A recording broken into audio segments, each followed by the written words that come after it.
आज पूरे देश में छात्र प्रदर्शन कर रहे हैं। प्रदर्शन का कारण है अग्निपथ योजना। अग्निपथ योजना के विरोध में सड़कें जाम की जा रही है, ट्रेनें रोकी जा रही है, आगजनी की जा रही है, पत्थर भी बरसाए जा रहे हैं। छात्रों की मांग है कि सरकार इस योजना को वापस ले। इस योजना में कई कमियां हैं, लेकिन वही सरकार का मानना है कि इस योजना के कई सारे लाभ भी है। तो चलिए अब हम आपको बताते हैं कि सरकार द्वारा इस योजना के क्या क्या फायदे गिनाए जा रहे हैं।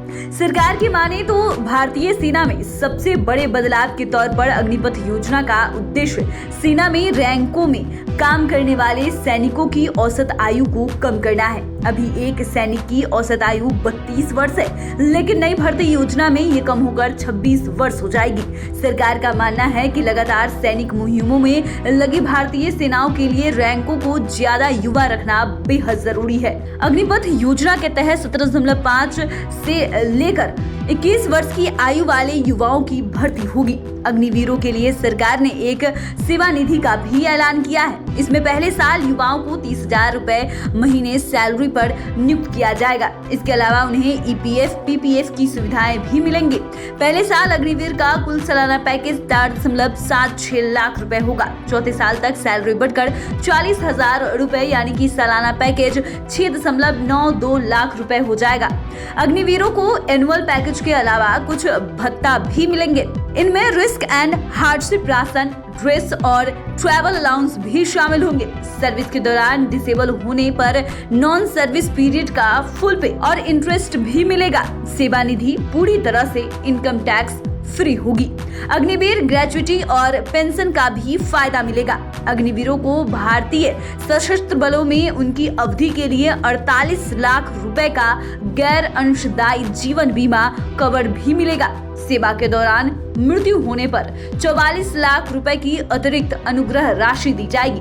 सरकार का कहना है कि इस योजना के तहत भर्ती होने वाले अग्निवीरों को सेना से बाहर आने पर दूसरी नौकरियों के अवसर बढ़ाने की भी कोशिश की गई है। अग्निवीर को सेना की नौकरी के दौरान तकनीकी ट्रेनिंग, डिप्लोमा या आगे पढ़ाई के मौके भी दिए जाएंगे, जिससे उन्हें कॉर्पोरेट जगत में जगह हासिल करने में आसानी होगी। रक्षा मंत्रालय इसके लिए कई बड़ी कंपनियों से संपर्क भी कर रही है।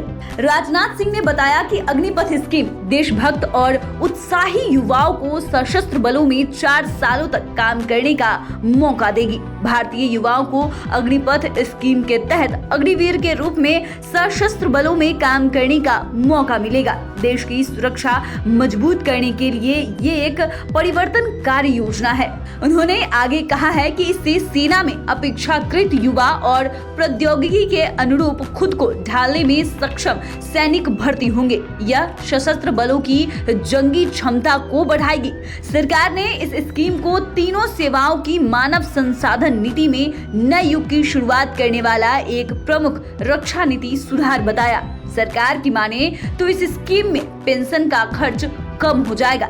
एक रिपोर्ट के मुताबिक वर्ष 2022-23 के 5,25,166 करोड़ रुपए के रक्षा बजट में से सैन्य कर्मियों की पेंशन के लिए 1,19,696 करोड़ रुपए है। वहीं इस स्कीम को लेकर सेना प्रमुख जनरल मनोज पांडे ने कहा कि नई प्रक्रिया से हमारी भर्ती प्रक्रिया में एक आदर्श बदलाव आएगा। इससे हमारे रंग रूटों और सैनिकों की युद्धक क्षमता बढ़ाने के लिए उन्हें प्रशिक्षण देने के तरीकों में भी बदलाव की आवश्यकता होगी।